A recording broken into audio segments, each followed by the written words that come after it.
Oscar De La Hoya said yesterday that nobody is going to watch the Canelo Alvarez fight. Oscar De La Hoya said he will not be in attendance. He'd rather go watch UFC. He said he want to hang out with Dana White. Dana, I can't wait to see you next Saturday, buddy. I always knew you wanted to be like me, bro. It will be great to hang out with you face to face. Let's go! That was kind of creepy if you ask me. Well, they caught up with Dana White today, and they asked Dana White, yo, how you feel about Oscar De La Hoya saying he gonna go watch y'all fight? Everybody check this out. It's him trying to shit on Canelo, and I said it a million times, I respect Canelo. I like Canelo. Y'all see what Dana White just did there, right? He tried to kill that whole beef between boxing and MMA that Oscar De La Hoya is trying to start. Dana White respects boxing. Dana White started off in the sport of boxing. Dana White is a boxing guy before he an MMA guy. In no way is Dana White trying to disrespect Canelo Alvarez or Mexican Independence Day weekend. Dana White knows what it is.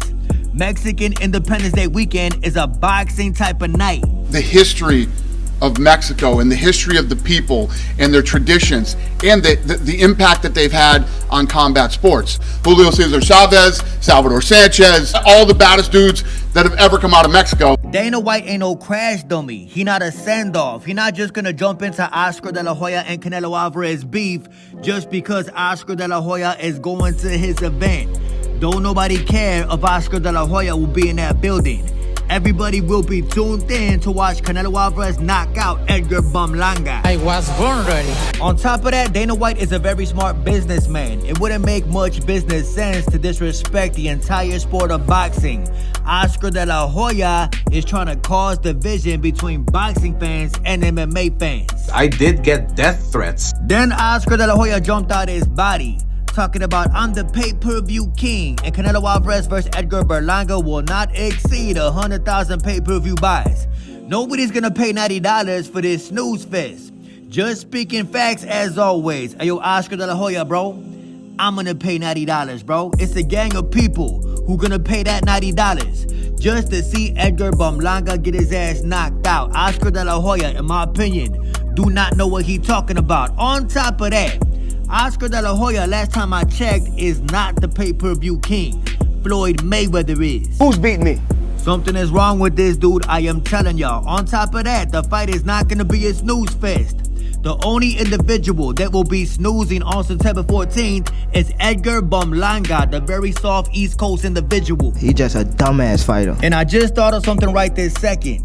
Did y'all know that Edgar Berlanga and Shakur Stevenson, the two individuals in this motel room with no females around, are the only two boxers who said they was finna come and do something to me, Southpaw TV. Edgar Berlanga said it's on site when he see me, and the man hasn't did a damn thing. Keep on thinking that, bro. I triple dog dare you. Shakur Stevenson said he was finna fly some broke coach out of Philly whole team to Chicago 3 weeks ago. I'm still waiting on that. Edgar Berlanga, Shakur Stevenson, just not cut like that, I'm telling y'all. But Edgar Berlanga did an interview today, and they asked the man, are you gonna be able to take Canelo Alvarez's punch? I got hit before, and I know I got a chin, you know what I'm saying? And I spar heavyweights, and I knocked heavyweights out in sparring, and that's a fact. Stop the cap. Edgar Berlanga, stop the cap, bro. You ain't knocking out no heavyweights and sparring, and we know you don't got a chin. You got knocked out in the amateurs by a guy who now sells CDs and DVDs. You got dropped by Golsettas. Everything about you spells glass jaw. Now we coming? I said it before, I say it again. I cannot wait for the day that Edgar Berlanga and Shakur Stevenson both get knocked out. Edgar's getting knocked out next Saturday. Ain't no way he see the 12th round versus Canelo Alvarez. Edgar just ain't cut like that. Shakur Stevenson will get knocked out eventually, especially if he fights Gervonta Tank Davis. Shakur soft as hell.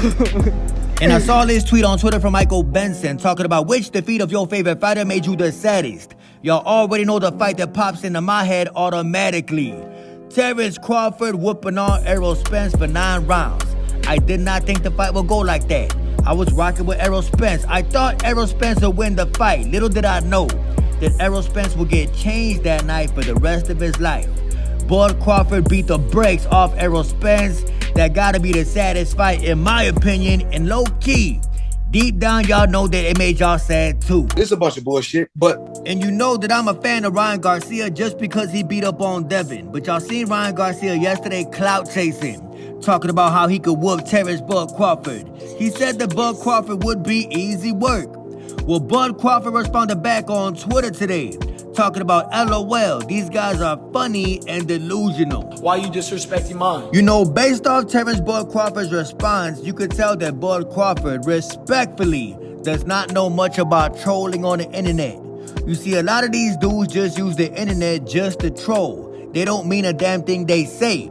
They're just trying to get their name out there, like Ryan Garcia. I'm a Ryan Garcia fan. I respect Ryan Garcia, man, but you know damn well the man was just trolling.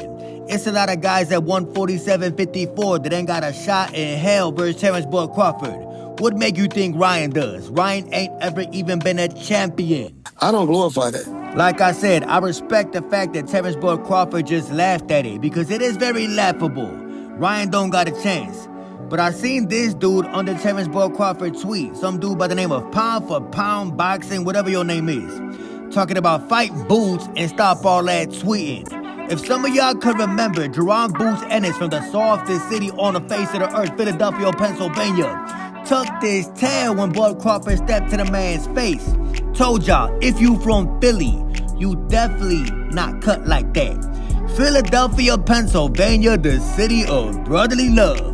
The very, very small, soft city. Man, that dude Southpaw TV just be talking. He would never come to Philadelphia, Pennsylvania and say none of that. He never even been to Philly. I lived in Philadelphia, Pennsylvania for a whole year. So when I say Philly is soft, I got a right to say that Philly's soft. I been there, I lived there. Philadelphia, Pennsylvania is not cut like that. Boots Ennis ain't nowhere near Terence Bud Crawford level.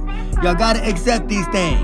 Bud Crawford would dog walk Jerome Boots Ennis. He just a dumbass fighter. Speaking of Philly, the city of brotherly love, home of Will Smith. Blair Cobbs calls out IBF welterweight champion Jerome Boots Ennis for an all-Philly showdown in Philadelphia, Pennsylvania. Blair Cobbs said that Eddie Hearn and Jerome Boots and his team know that the fight will happen, and he claimed he got a better resume than Jerome Boots Ennis. What y'all think about that? Do y'all think that Blair Cobbs got a better resume than Jerome Boots Ennis? I really couldn't even tell y'all who has Boots Ennis fought. I have no respect for this guy, bro. This is the way I am. I bet y'all Boots Ennis fans thinking, damn, I can't name 5 of the man's opponents. Who has Jerome Boots Ennis really fought in his career? Does Boots Ennis have a signature win in his career? No, not really. Be real with yourself. Jerome Boots Ennis ain't fought nobody. The man could have signed to Golden Boy. The man could have signed to Premier Boxing Champions. Instead, he went to go hide behind Eddie Hearn like Shakur Stevenson did. Cause he know Eddie Hearn finna feed him trash cans. I will embarrass you, little nigga. Say what you want. I think that Blair Cobbs versus Jerome Boots Ennis is actually a 50-50 fight. I don't know how that fight would go. Why, kid? Why? I remember some clown losing coach out of Philadelphia, Pennsylvania once said, Boots Ennis comes from a good family and the man got a good father. If you don't get yourself up out of here, ain't nobody honoring that, ain't nobody trying to hear that. And you should be ashamed of yourself. And y'all know on Southpaw TV, I respect when older cats drop jewels to the younger generation. Shakur Stevenson is trying to do that on Instagram. It's only one problem. Shakur Stevenson ain't never been through anything in life except that boxing gym. He admitted that. But today, Shakur Stevenson posted, never get caught up in momentary success. One day they love you, next day they're gonna hate you. That's life's cycle. But the key is to stay consistent and never take your foot off the gas, chasing greatness. Hey, yo, Shakur Stevenson, bro. Ain't nobody gonna look at you for no type of jewels, gems, advice, whatever you wanna call it. And you is not chasing greatness. You chasing Joe Cordina, a man coming off of a loss who you making move up in weight. By the way, your pay-per-view is only $15. It hurts. You're not a pay-per-view star. One thing about this post that I gotta agree with Shakur Stevenson on is when he said, stay consistent. Shakur Stevenson is definitely staying consistent. Shakur is staying consistent, fighting guys coming off of losses. This is Shakur Stevenson's second opponent in a row coming off of a loss. So Shakur Stevenson is definitely consistent when fighting losing opponents. I know Southpaw TV. Another flaw I see in this post is Shakur Stevenson talking about never take your foot off the gas. Hey yo, Shakur Stevenson, when you fight, you never step on the gas. Why you think you always get booed out the arena? Because you don't put your foot on the gas. How you gonna tell people never take your foot off the gas when you wouldn't know the first thing about stepping on the gas? And I said it before, I say it again. Your little cousin Zay Quinn Moses looks up to Tank Davis, not you, bro. Your little cousin Zay Quinn Moses does that backflip off the top rope like Gervonta Davis. Absolutely. And since boxing is pretty much dead until Canelo Alvarez knocks out Edgar Berlanga next Saturday, people are starting to ask dumb questions on the internet about boxing. Like Michael Benson. He said, who the hardest puncher in boxing history? I got a right to my opinion. I don't care what y'all say. I think that Deontay Wilder in his prime right hand gotta be the hardest punch in boxing history. I say that because I never seen people react the way they used to react to Deontay Wilder's right hand. Deontay Wilder used to put guys into seizures on that floor in that boxing ring. Deontay Wilder used to knock guys out cold, not TKO. Deontay Wilder used to put guys to sleep inside that boxing ring. I don't know any other puncher in the history of boxing to do that. I don't even like Deontay Wilder. I'm not a Deontay Wilder fan, but I gotta keep it real. I never seen nobody punch as hard as Deontay Wilder did in his prime. And in clown boxing news, Timothy Bradley, aka Timothy Bradley, the man who does not deserve to be in the Hall of Fame in my opinion. The man who only got famous for getting cooked by Manny Pacquiao in a robbery decision. Let's be real. Timothy Bradley is only famous for robbing Manny Pacquiao. Let me repeat that. The only reason we know who Tim Bradley is because he got a robbery decision versus Manny Pacquiao. Let's not be crazy.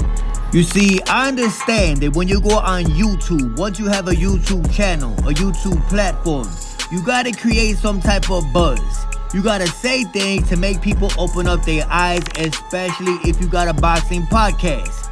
But it's one thing to just say things, and it's another thing to speak straight BS. Today, Timothy Bradley was talking about Canelo Alvarez and David Benavidez, and the man said this.